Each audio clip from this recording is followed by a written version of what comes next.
September 6, 1976, Barents Sea, 70 nautical miles north of the Kola Peninsula. Lieutenant Colonel Viktor Belenko pushed the throttles of his MiG-25 Foxbat forward, climbing through 30,000 feet in weather so clear he could see the Norwegian coastline to the west. The afternoon sun glinted off his canopy as he banked south, away from his patrol sector. His heart hammered against his flight suit. Every decision he'd made in the past week converged on this moment. The fuel gauge showed enough to reach Japan if he flew efficiently, if the winds cooperated, if no one intercepted him before he crossed into neutral airspace. He wasn't running from cowardice. He was delivering the Soviet Union's most advanced interceptor directly into American hands.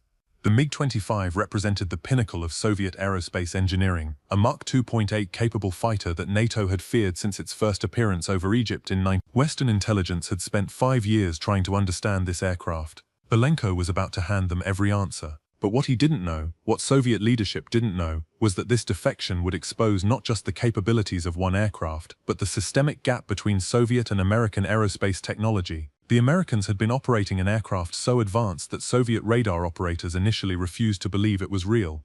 The revelation wouldn't come immediately. It would unfold over months as American engineers disassembled Belenko's MiG-25 and compared its systems to their own classified programs. They would discover that while Soviet designers had achieved remarkable performance under severe material constraints, the United States had built something that operated in an entirely different realm of physics. The comparison wasn't close. It was generational, and when Soviet intelligence officers finally compiled reports from multiple sources describing what the Americans had actually deployed over their territory for more than a decade, the psychological impact would ripple through every level of their aerospace establishment. This is the story of how a defection, a decade of reconnaissance missions, and the careful analysis of physical evidence revealed the true technological balance of the Cold War. It's about what Soviet pilots saw when they tried to intercept something that shouldn't have existed. It's about the moment Soviet engineers realized that American industry hadn't just solved the same problems differently, but had solved problems Soviet science hadn't yet learned to calculate. Most of all, it's about the aircraft that forced an entire generation of Soviet military analysts to confront an uncomfortable truth. They weren't competing with the United States on equal terms. They were trying to catch up to a competitor they couldn't see. The Cold War had always been defined by asymmetries. American economic output dwarfed Soviet production. Western consumer technology demonstrated industrial sophistication that communist economists couldn't replicate. But aerospace had seemed different. The Soviets launched Sputnik first. They put Yuri Gagarin into orbit before John Glenn. When the MiG-25 appeared in 1970, NATO commanders assumed the Soviets had achieved parity, or perhaps superiority, in high-speed interceptor design. The aircraft could fly faster than Mach 2.8 and climb above 80,000 feet. Western fighters couldn't match those numbers. American intelligence knew better, but their knowledge was incomplete and highly classified. Since 1964, the SR-71 Blackbird had been flying reconnaissance missions over the Soviet Union, China, North Korea, and other denied territories. The aircraft cruised at Mach 3.2 and 85,000 feet. Its cameras could photograph 100,000 square miles in an hour. Its sensors could detect radar installations, missile sites, and naval formations from altitudes where the air pressure measured less than 1 pound per square inch. No air defense system had successfully intercepted an SR-71 in operational service. The Soviets knew something was overflying their territory. Radar operators tracked high-speed targets that appeared suddenly, moved faster than their systems predicted was possible, and disappeared before fighters could reach interception altitude. Ground observers reported contrails at impossible heights. Missile batteries launched surface-to-air missiles that detonated thousands of feet below their targets. But confirmation of what exactly the Americans had deployed remained elusive. Soviet intelligence collected fragmentary information from open sources, technical publications, and occasional photographs. They knew the SR-71 existed.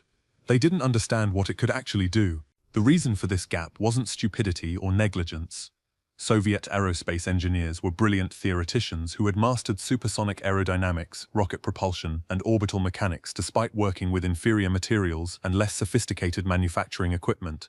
The problem was epistemological. American industry had developed production techniques, material sciences, and quality control systems that existed outside Soviet experience. When Soviet analysts looked at published specifications for the SR-71, they applied their own engineering assumptions to interpret the data. Those assumptions were wrong, not slightly wrong, fundamentally wrong. Consider the engines. The SR-71 was powered by two Pratt & Whitney J58 engines, each producing 32,500 pounds of thrust. At Mach 3.2, these engines operated as combined turbojets and ramjets, with bypass tubes routing air around the engine core to create additional thrust. The inlet cones moved fore and aft to optimize airflow across different speed regimes. The fuel JP7 had such a high flash point that pilots needed to inject triethylbarin into the engine to achieve ignition. Soviet engineers read these specifications and concluded the Americans were exaggerating. Their own experience with high-speed flight told them that sustained Mach 3 operation would destroy engines within hours. The thermal stress alone exceeded what they considered manageable with available metallurgy. They were correct about their own metallurgy. Soviet titanium alloys and nickel-based superalloys couldn't sustain the temperatures that SR-71 engines encountered during normal cruise flight. American metallurgists had developed different alloys with different crystal structures and different thermal expansion coefficients. They'd also developed manufacturing processes that controlled grain boundaries at microscopic levels. Soviet factories couldn't replicate these processes. When Soviet engineers looked at the SR-71's published cruise speed and altitude, they calculated performance figures based on what they knew was possible. What they didn't know was that American material science had advanced into territories Soviet research hadn't explored. The MiG-25 illustrated this gap perfectly. Soviet designers needed an interceptor capable of countering the American B-58 Hustler and B-70 Valkyrie bombers. Both American aircraft could fly faster than Mach 2. The Soviets responded with the MiG-25, designed by the Mikhayon-Gurevich Bureau and first flown in 19... The aircraft used two Tumansky R-15B-300 engines, producing 27,000 pounds of thrust each in full afterburner. The airframe was constructed primarily from nickel-steel alloy, chosen because Soviet industry couldn't produce sufficient quantities of titanium for a large aircraft program. Steel was heavier than titanium, but easier to manufacture and weld using existing industrial equipment. The MiG-25 could reach Mach 2 interurgency power, but only briefly. Sustained Mach 3 flight would overheat the engines, warp turbine blades, and potentially cause catastrophic failure. Pilots were instructed that speeds above Mach 2.8 were permissible only when defending Soviet airspace against imminent bomber attack. Even then, the engines would require complete overhaul after any flight exceeding Mach 2.8 for more than 5 minutes.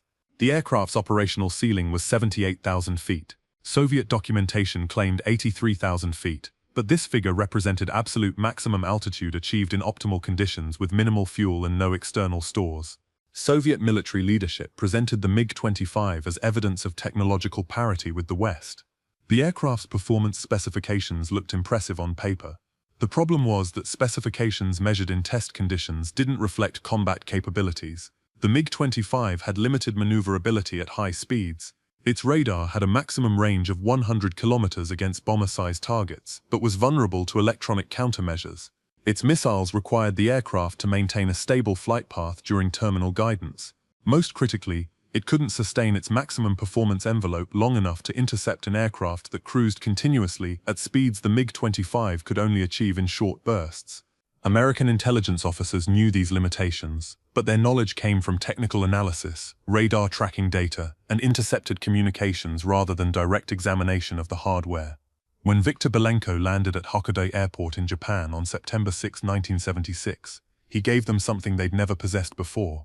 A complete operational MiG-25, with all systems intact. The Japanese government, after consultation with Washington, agreed to allow American engineers to examine the aircraft before returning it to the Soviet Union. The examination would take 67 days and involve more than 200 specialists from multiple intelligence agencies, aircraft manufacturers, and military laboratories. The team began by photographing every component, measuring every dimension, and cataloging every material. They removed panels, disconnected systems, and documented the aircraft's construction in exhaustive detail.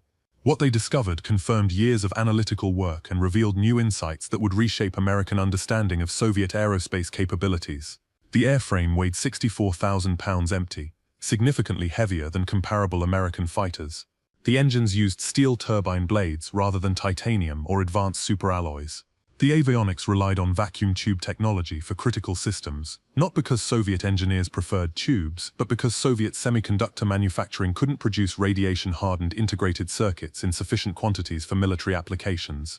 The radar system was powerful but crude. It transmitted at high power to achieve range but lacked the frequency agility and signal processing sophistication of contemporary American systems. The weapons control computer used punch card programming. The flight control system relied on mechanical linkages with hydraulic boost rather than fly-by-wire electronics.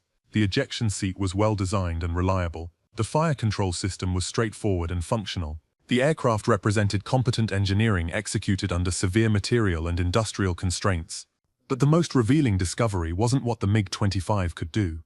It was what it couldn't do. American test pilots flew the aircraft and reported that it handled like a rocket-powered transport rather than a fighter. It accelerated quickly in a straight line but couldn't turn aggressively without risking structural damage. The engines required careful throttle management to avoid compressor stalls. The fuel consumption at maximum power was so high that combat radius shrank to barely 200 nautical miles. At economical cruise speeds, the aircraft's performance advantage disappeared entirely. Air Force analysts compiled a comprehensive report comparing the MiG-25's actual capabilities to the SR-71's operational performance. The comparison wasn't flattering to Soviet aerospace technology. The SR-71 could cruise at Mach 3.2 for hours. The MiG-25 could reach Mach 2.83 for minutes before requiring throttle reduction. The SR-71 operated routinely at 85,000 feet. The MiG-25's practical ceiling was 78,000 feet. The SR-71 could accelerate while climbing. The MiG-25 had to choose between speed and altitude. Most critically, the SR-71 could sustain its maximum performance envelope throughout an entire mission. The MiG-25 could not. CIA analysts began correlating this information with a decade of SR-71 reconnaissance missions. The aircraft had flown over Soviet territory, Chinese airspace, North Korea, Vietnam, the Middle East, and Cuba. Soviet air defenses had attempted interception hundreds of times. They'd launched surface-to-air missiles. They'd scrambled fighters. They'd activated electronic countermeasures. None of it had worked. Not once had Soviet forces successfully intercepted an SR-71 during operational reconnaissance. The missions followed predictable patterns. SR-71 pilots would climb to altitude over international waters, accelerate to cruise speed, cross into denied airspace, photograph their targets, and exit before defenses could respond effectively.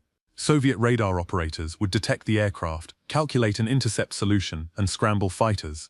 The fighters would climb to maximum altitude, light afterburners, and attempt to reach firing position. By the time they reached interception altitude, the SR-71 would be 60 miles ahead and still accelerating. Missile batteries would launch SA-2s, SA-5s, or later SA-10s at the retreating target.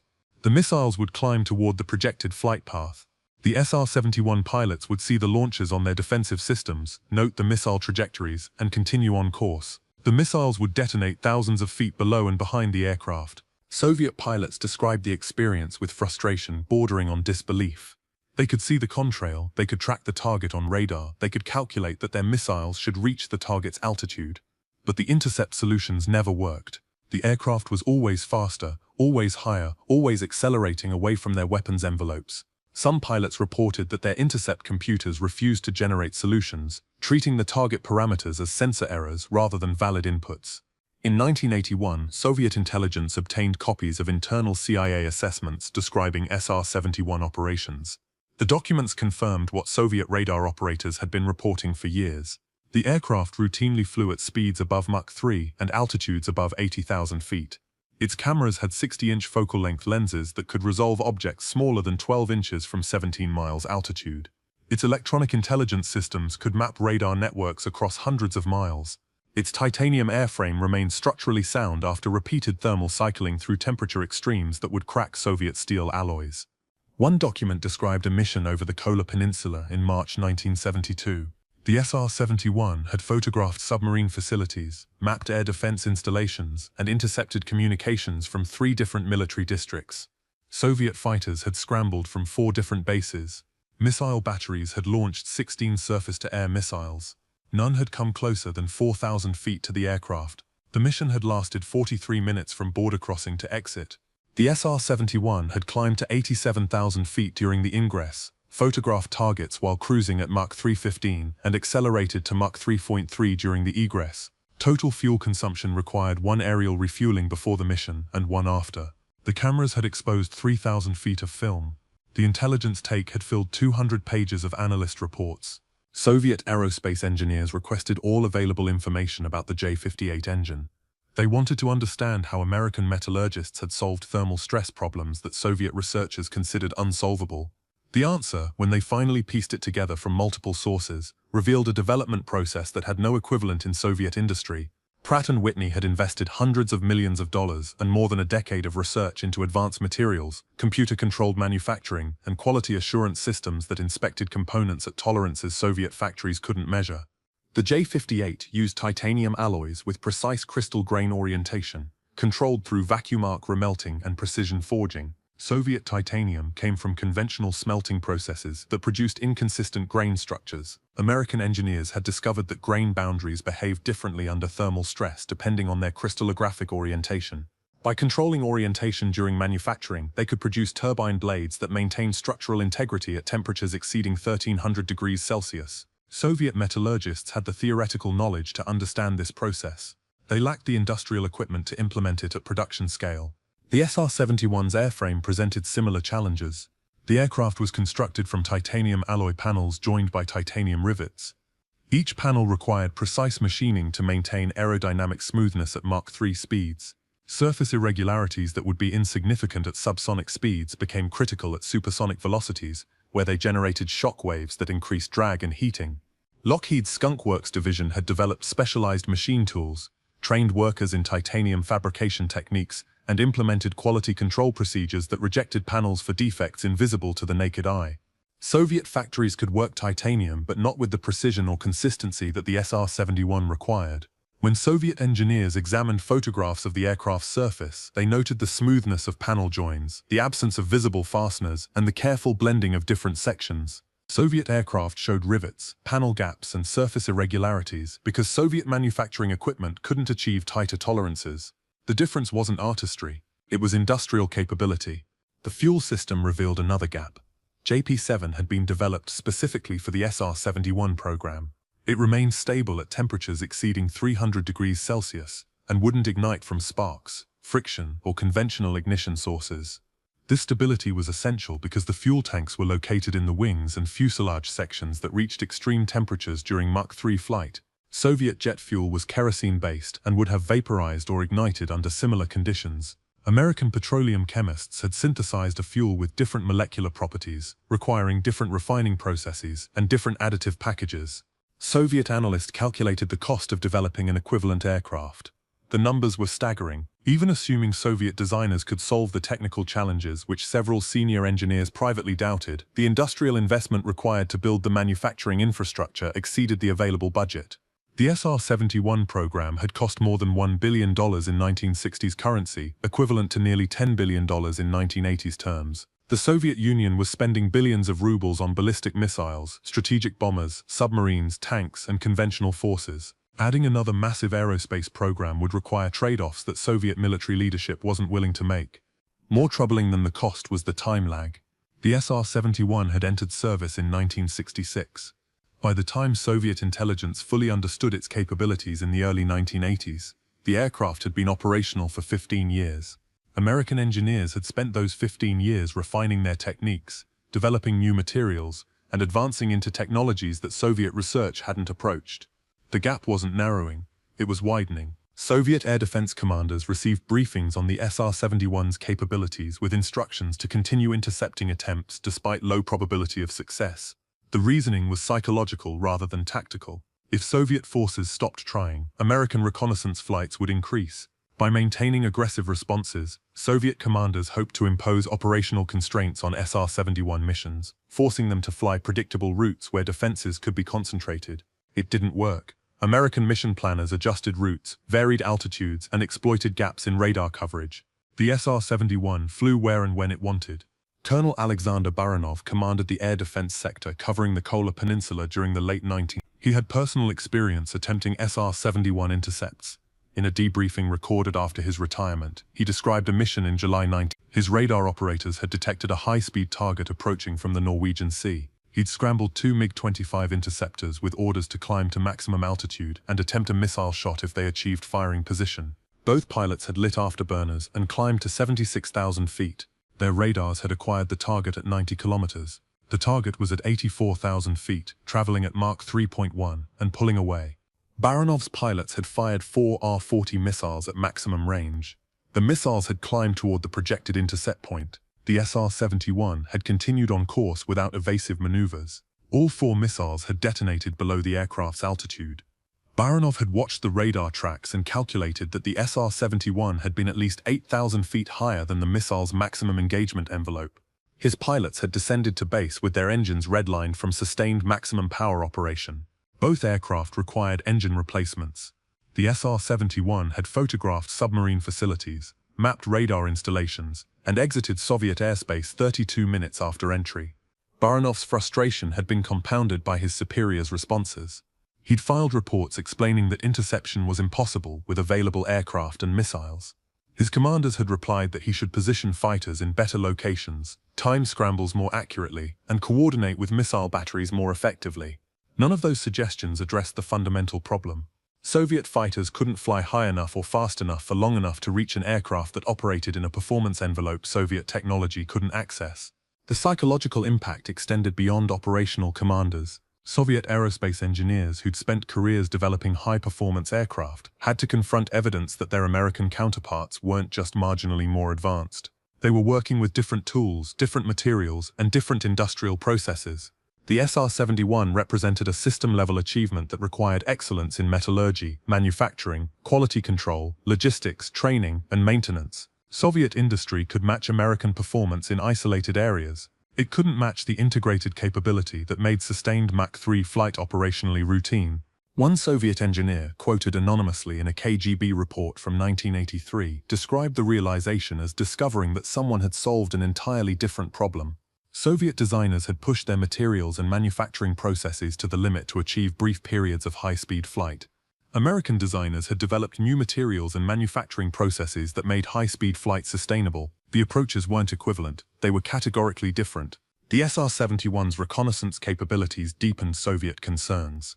The aircraft's cameras used electro-optical systems, infrared sensors, and radar imaging to collect intelligence across multiple spectrums.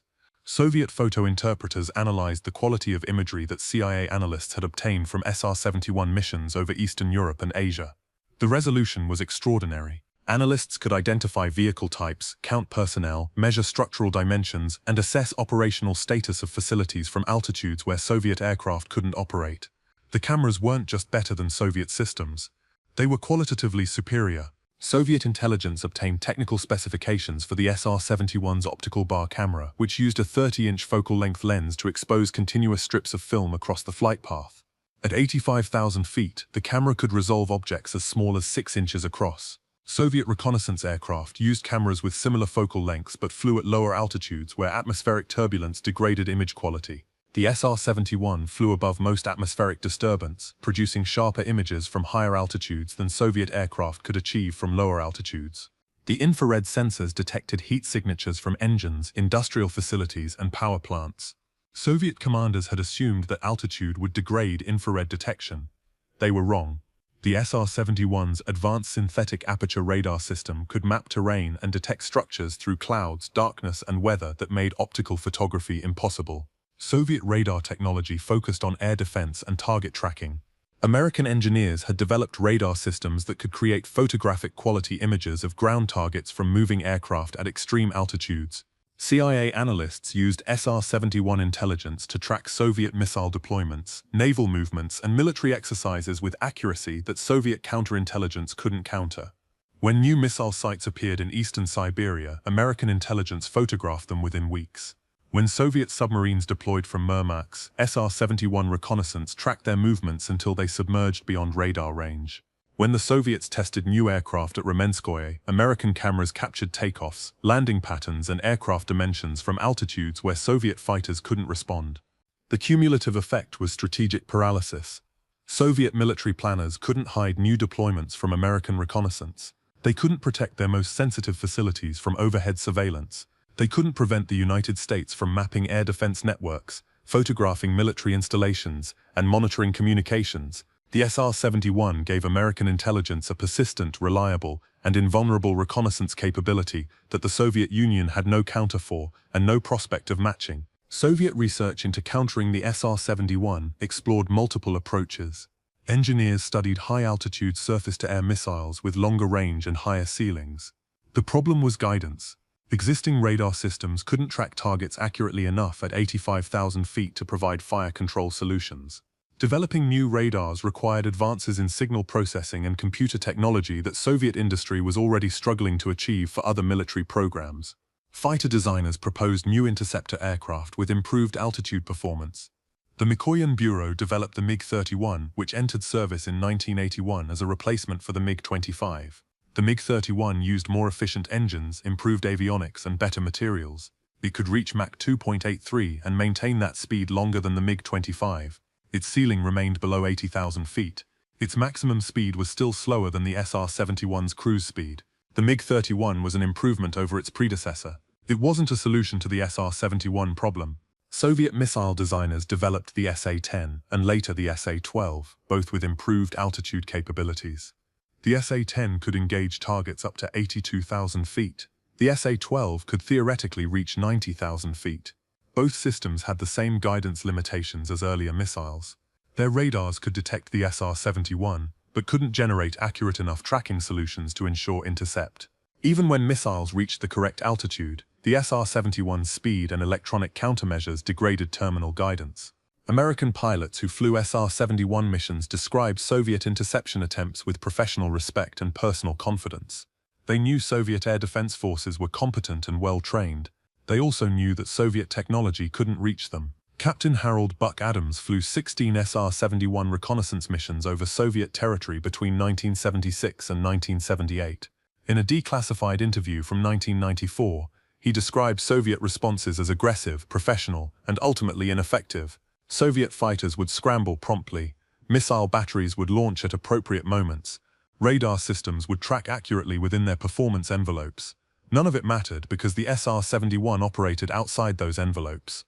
Adams recalled a mission over the Kamchatka Peninsula in October 1977. Soviet air defenses had been expecting reconnaissance flights and had positioned fighters, missiles, and radar coverage along probable routes.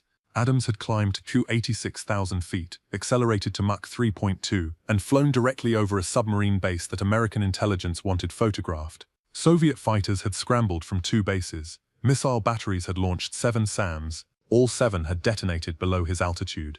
Adams had completed his photo runs, recorded electronic intelligence, and exited Soviet airspace. The mission had lasted 38 minutes from border crossing to exit. His aircraft had returned with complete fuel reserves remaining for the trip to the tanker. The missions continued throughout the 1980s, even as satellite reconnaissance improved and reduced the need for manned overflight. The SR-71 provided intelligence that satellites couldn't match. Satellites followed predictable orbits that Soviet forces could track and anticipate.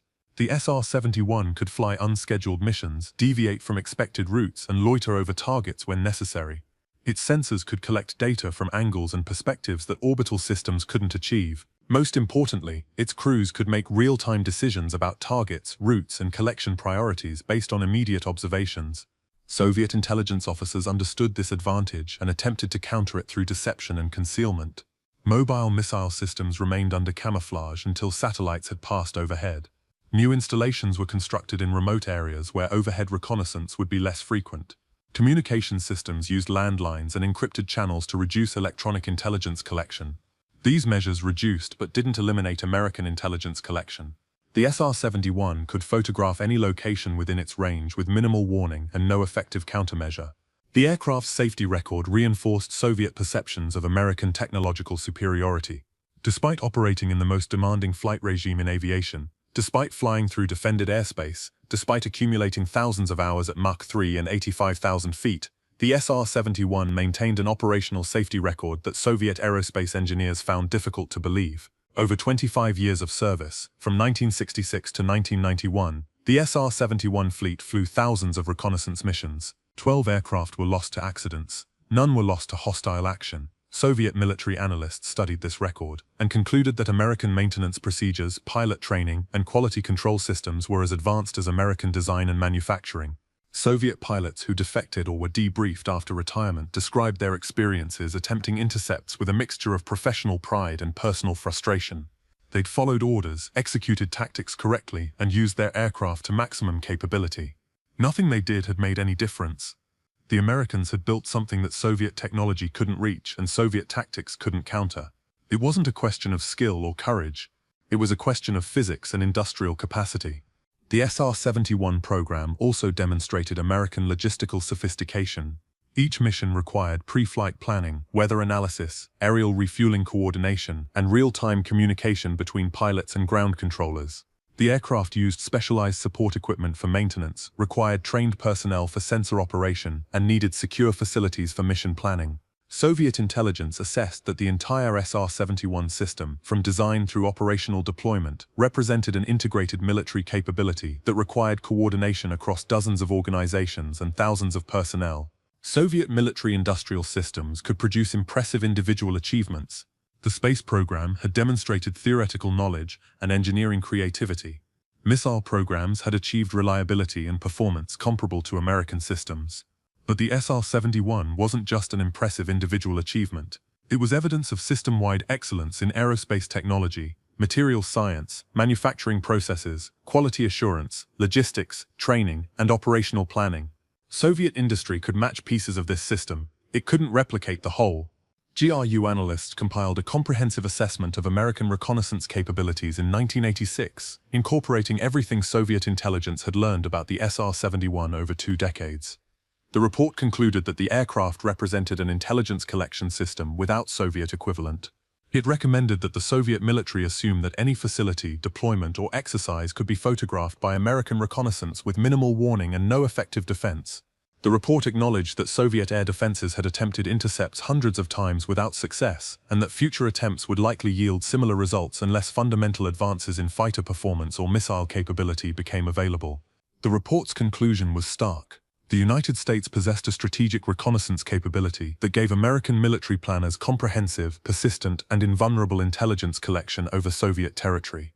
Soviet forces could observe American activities through satellites, ground sensors, and human intelligence, but they couldn't achieve the same comprehensive coverage that the SR-71 provided to American commanders. This asymmetry gave the United States a significant advantage in crisis planning, arms control verification, and military operations. Soviet aerospace engineers continued studying the SR-71 through the 1980s, analyzing photographs, published specifications, and intelligence reports. They calculated that matching American capabilities would require a complete restructuring of Soviet aerospace industry, from raw material production through final assembly. The titanium would need different smelting processes. The manufacturing equipment would need precision tolerances Soviet factories couldn't achieve. The quality control systems would need inspection capabilities that Soviet industry didn't possess. The workforce would need training programs that didn't exist. The investment would cost billions of rubles and require decades to implement. Soviet leadership faced a strategic choice. They could attempt to match American aerospace capabilities through massive investment in industrial modernization, or they could accept the reconnaissance imbalance and focus resources on other military priorities. They chose the latter. The Soviet military budget was already strained by nuclear forces, conventional armies, naval construction, and space programs. Adding another multi-billion ruble aerospace program would require reductions elsewhere that Soviet commanders weren't willing to accept. This decision had long-term consequences. By the mid-1980s, American intelligence had accumulated 2 decades of SR-71 reconnaissance covering Soviet military deployments, industrial facilities, and strategic installations. American military planners understood Soviet capabilities in detail, that Soviet intelligence couldn't match regarding American systems. This intelligence advantage influenced arms control negotiations, military planning, and strategic assessments throughout the final decade of the Cold War.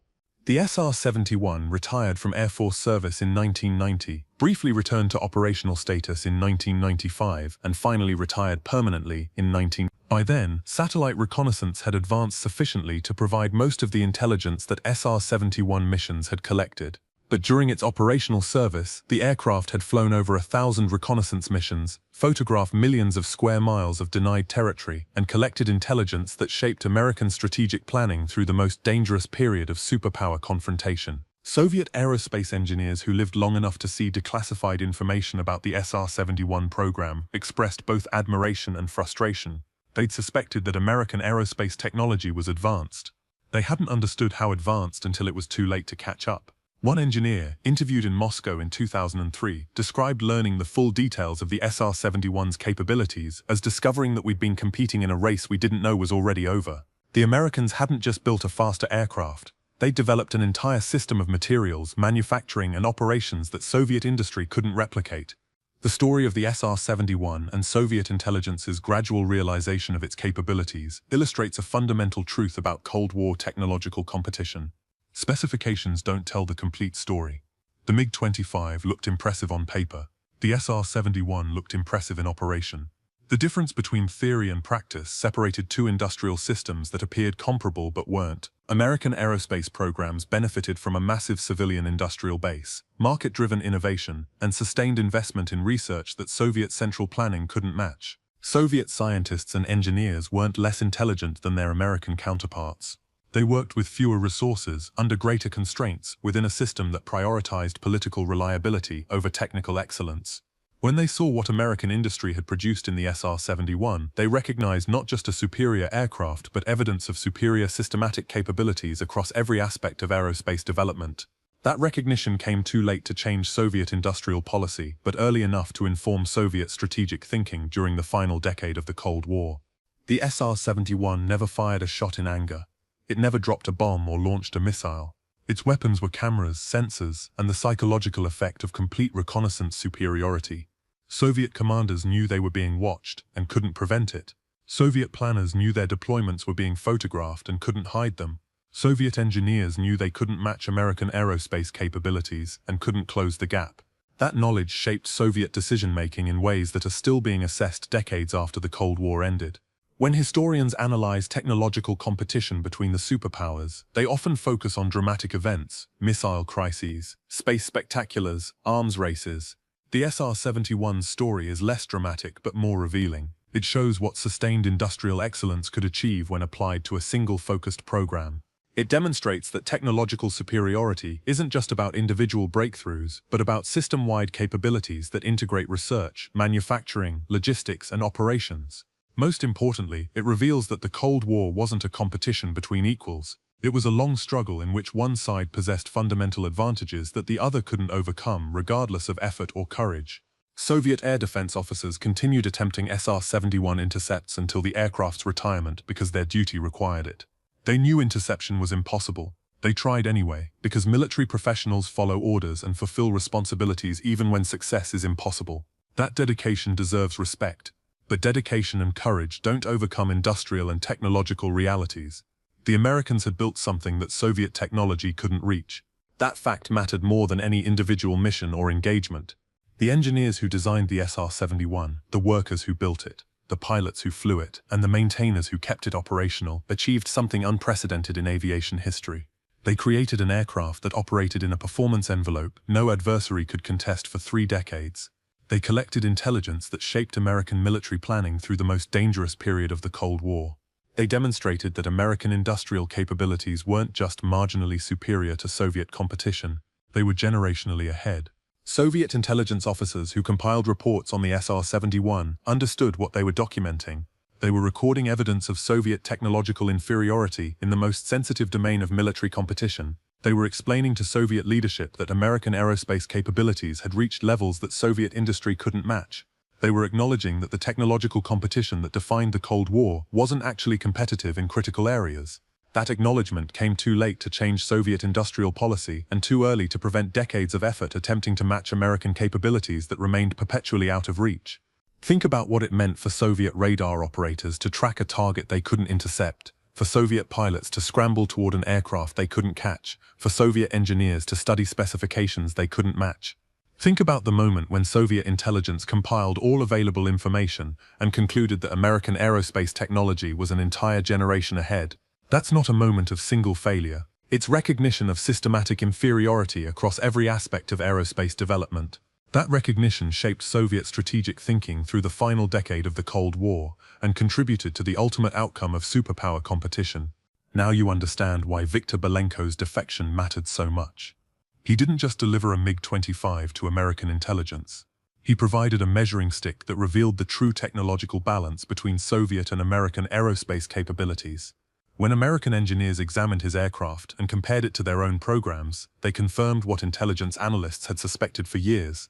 The competition wasn't close. It never had been. The Americans had built something that Soviet industry couldn't replicate, and the evidence was sitting in a hangar in Japan waiting to be disassembled and analyzed.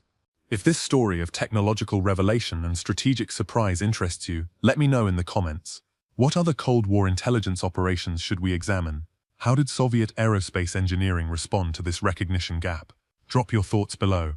And if you want more detailed analysis of Cold War technology and intelligence, subscribe so you don't miss future episodes. There are more stories like this, where what appeared competitive turned out to be one-sided, where assumptions met reality, and where the truth was more dramatic than anyone expected.